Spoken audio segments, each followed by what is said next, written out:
চাঁদা বেড়ে গেছে। আপনারা দেখেছেন এই পর্যন্ত প্রায় 500-র উপরে খুন হয়েছে, 4000-এর উপরে ধর্ষণ, ইফতিজিং, চুরি, ডাকাতির মামলা হয়েছে 4000-এর উপরে। এইগুলি আমরা চাই নাই। এই জাতি কোন অবস্থাতেই নির্বিচারে হত্যার বাংলাদেশে দেখতে চায় না। আমার কোন মেয়ে ধর্ষিতা হোক, এটা বাংলাদেশের মানুষ দেখতে চায় না। আমাদের বাংলাদেশের মানুষ কোন ক্ষুধার্ত থাকুক, এর দেশের জাতি দেখতে চায় না। আমরা চাই ইনসাফ প্রতিষ্ঠিত হবে, প্রত্যেকটা মানুষের অধিকার তারা ফিরে পাবে। যেখানে থাকবে মুসলমানদের অধিকার, যেখানে থাকবে হিন্দুদের অধিকার, যেখানে থাকবে খ্রিস্টানদের অধিকার, যেখানে থাকবে মহিলাদের অধিকার, যেখানে থাকবে প্রত্যেকটা জেলে তাঁতি কুমার ঋষি চামার প্রত্যেকটা মানুষের অধিকার যেখানে বাস্তবায়ন হবে, সেই রাষ্ট্র আমরা দেখতে চাই।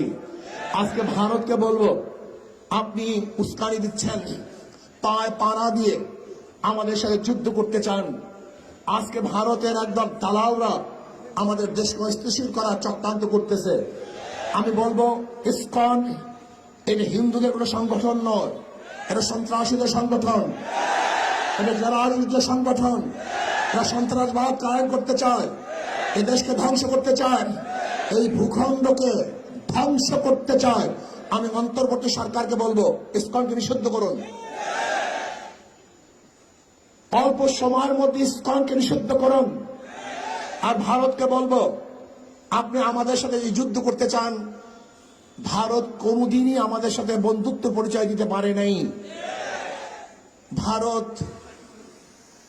সে দেশের সংখ্যালঘুদের উপরে ভালো ব্যবহার করতে পারে নাই, তাদের সাথে ভালো আচরণ করতে পারে নাই, তাদের সাথে বৈষম্য দূর করতে পারে নাই। আপনারা শুনেছেন ভারতের মধ্যে বাবরি মসজিদকে ভেঙে দেওয়া হয়েছিল, জ্ঞান পাপি মসজিদকে, সেখানে মন্দির বানাবার চক্রান্ত চলতেছে। ভারতের মধ্যে গরুর গোশত বহন করার অজুহাতে বহু মুসলিমদেরকে হত্যা করা হয়েছে। আপনারা দেখেছেন কর্ণাটকে আমার বোন বোরখা পরে কলেজে যাওয়ার কারণে এক অপমান করা হয়েছে। আপনারা দেখেছেন হাজারো বোনদেরকে ভারতে ধর্ষণ করা হয়েছে। যেখানে সংখ্যালঘুরা ভারতের মধ্যে পার্সেন্টেজ অনুযায়ী এখনো চাকরি পাচ্ছে না, যেখানে মুসলমানদের পার্সেন্টেজ 25-30-এর উপরে, সেখানে চাকরির হার মাত্র 1%। অথচ বাংলাদেশের সংখ্যালঘুদের হার কত আর চাকরির হার কত আপনি জানেন? 37% আজকে সংখ্যালঘুদের চাকরি, 37%। আমাদের মুসলমানদের চেয়েও তাদের চাকরির পার্সেন্টেজ অনেক বেশি। এরপর আমরা বৈষম্য করছি। অথচ যে ভারতের মধ্যে ধর্মীয় অনুষ্ঠান পালন করতে দেয় না, যে ভারতের মধ্যে ধর্মীয় মসজিদগুলিকে ধ্বংস করা হচ্ছে, যে ভারতের মধ্যে বারবার হিন্দু মুসলিম দাঙ্গা সৃষ্টি করার জন্য উগ্রবাদীরা চক্রান্ত করছে, যে ভারত আমাদের সাথে 71-এ বৈষম্য করেছে, 71-এর স্বাধীনতার পরে 30,000 কোটি টাকার সম্পত্তি ভারত লুট করেছে। আপনি জানেন 71-এ এই ভারত আমাদের বাংলাদেশ থেকে বাথরুমের ভালো ভালো প্লেটগুলি নিয়ে গেছে, বাথরুমের ভেসিনগুলি নিয়ে গেছে। যেই ঘরের মধ্যে ভালো আলমারি ছিল, সেই আলমিরাগুলো পর্যন্ত ভারত নিয়ে গেছে। আপনারা জানেন ভালো গাড়িগুলি ভারত আমাদের থেকে চুরি করে ভারতই নিয়ে গেছে। আমাদের দেশে হাজার অস্ত্র ভারত ডাকাতি করে নিয়ে গেছে। ভারত আমাদের সাথে আজ পর্যন্ত ভালো বন্ধুত্ব পরিচয় দিতে পারেনি। 25 সালা গোলামী চুক্তির মাধ্যমে ভারত আমাদেরকে গোলাম বানিয়েছে। ভারত ফারাক্কা বাদ দিয়ে আমাদেরকে মরুভূমিতে পরিণত করেছে, আমাদেরকে না খেয়ে মারার চক্রান্ত ভারত করেছে। আজ পর্যন্ত নদীগুলি 54 নদীর আজ পর্যন্ত পানির সমাধান ভারত করতে পারে নাই। দেখেন ইসকনকে নিয়ে আজকে ভারত আমাদের খাদ্য বন্ধ করে দিয়েছে, আমাদের সাথে তারা বাণিজ্য করবে না। চিকিৎসাও বন্ধ করে দিয়েছে, তারা আমাদের চিকিৎসা করবে না। আমাকে কালকে প্রশ্ন করেছে, ভারত যদি চিকিৎসা বন্ধ করে দেয় আমাদের অবস্থা কি হবে? আমি বলছি খুব ভালো হবে, আমাদের দেশে ভালো ভালো হসপিটাল আমরা নির্মাণ করব। ভারত যদি চিকিৎসা বন্ধ করে দেয় আমাদের দেশে হাজারো ভালো ভালো ডাক্তার আমরা তৈরি করব।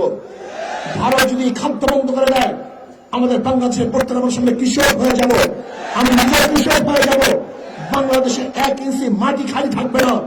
যেখানে কিছু করা হবে না। ভারত যদি আমাদের পানি বন্ধ করে দেয় তাহলে আমরা তাদের সাথে যুদ্ধ করে আমাদের ন্যায্য অধিকার আমরা আদায় করবো। ভারত আমাদের সাথে যুদ্ধ করতে চায়, আমি বলবো থোড়াই কি আর করি ভারতকে। ভারত আমাদের সাথে যুদ্ধ কোনোদিন করবে না। যদি যুদ্ধ করার দুঃসাহস দেখায় তাহলে ভারতের কালো হাতকে ভেঙে দেব। যদি ভারত আমাদের সাথে যুদ্ধ করতে চায় তাহলে বাংলাদেশের প্রত্যেকটা নাগরিক তার ঐক্যবদ্ধ হয়ে ভারতকে এমন শিক্ষা দিবে, এমন পরাস্ত করবে, তাদেরকে এমন ভাবে পরাজিত করবে যে পরাজিত ভারত কোনোদিন দেখে নাই, দেখবে না ইনশাআল্লাহ। আমি বলবো ভারতকে, আপনি উস্কানি দিচ্ছেন, আপনার লোকজন আমাদের উপ হাই কমিশনের উপর আক্রমণ করেছে। আক্রমণ করছে হাই কমিশনও নয়, বরং আমি বলবো বাংলাদেশে আক্রমণ করেছে। ভারত আমাদের পতাকাকে অপমান করেছে। আমি বলবো ভারতে বাংলাদেশের পতাকা অপমান হয় নাই, গোটা বাংলাদেশ অপমান করেছে। ভারতে আমাদের উপ হাই কমিশনের মানুষদেরকে আক্রমণ করেছে, অ্যাসাল্ট করেছে। আমি বলবো সে আমাদের উপ কমিশনের মানুষদেরকে আক্রমণ করে নাই, বাংলাদেশের প্রত্যেকটা মানুষের উপর আক্রমণ করেছে। তারা প্রত্যেকটা মানুষকে আঘাত করেছে। আমি ভারতকে স্পষ্ট ভাষায় বলতে চাই, আপনার যে দুঃসাহস থাকে আপনি যুদ্ধ শুরু করুন। আমরা আগে করতে চাই না, আমরা আগে লড়াই করতে চাই না। আমরা চাই পার্শ্ববর্তী প্রত্যেকটা কান্ট্রির সাথে ভালো ব্যবহার করতে, ভালো সম্পর্ক রাখতে। কিন্তু কেউ যদি আমাদের আঙ্গুল তুলে ওই আঙ্গুল হাতে রাখা হবে না। কেউ যদি আমাদের চক্ষু তুলে ওই চক্ষু শরীরের মধ্যে থাকবে না। কেউ যদি আমাদের সাথে লড়তে আসে ওই পাউকে ভেঙে দেব ইনশাআল্লাহ। আমরা ভয় পাই না, বাংলাদেশের মানুষ কোনোদিন ভয় পায় নাই, কোনোদিন তারা পিছনে হটে নাই, হটবে না, বুক পাকবে, পিঠ দেখাবে না, রাজপথে রক্ত ঢেলে দিবে, কিন্তু কোনো অবস্থাতেই মাথা নত করবে না। বাঘ 1000 বছর না খেয়ে থাকলেও ঘাস খায় না। বাংলাদেশের মানুষ উপবাস থাকলেও, ক্ষুধার্ত থাকলেও কাউর কাছে মাথা নত করে না। আমরা বাদশার জাত, বাঘের জাত, আমাদের ইতিহাস আছে। আমরা জীবন লড়াই করে এই বাংলাদেশকে রক্ষা করেছি, এখনো করব, ভবিষ্যতেও করব। তৈয়ার থাকুন ভারতের যে কোনো আগ্রাসী হামলার থেকে। আমরা ইনশাআল্লাহ অবশ্যই তাদেরকে প্রতিহত করব, বাধা দেব, এদেশকে স্বাধীন রাখবো ইনশাআল্লাহ। আজকে হোক কালকে হোক ইসলাম হুকুমাত কায়েম করব। আল্লাহ আমাকে এবং আমাদের সবাইকে ইসলাম হুকুমাত কায়েম করার তৌফিক দান করেন। ওয়া আলাইনা ইল্লাল বালাগ। আসসালামু আলাইকুম ওয়া রাহমাতুল্লাহি ওয়া বারাকাতুহু।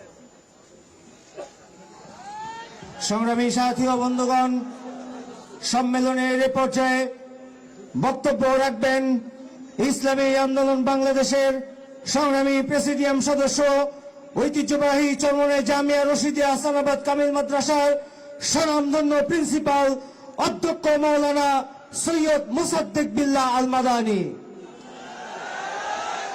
আসসালামু আলাইকুম ওয়া রাহমাতুল্লাহি ওয়া বারাকাতুহু।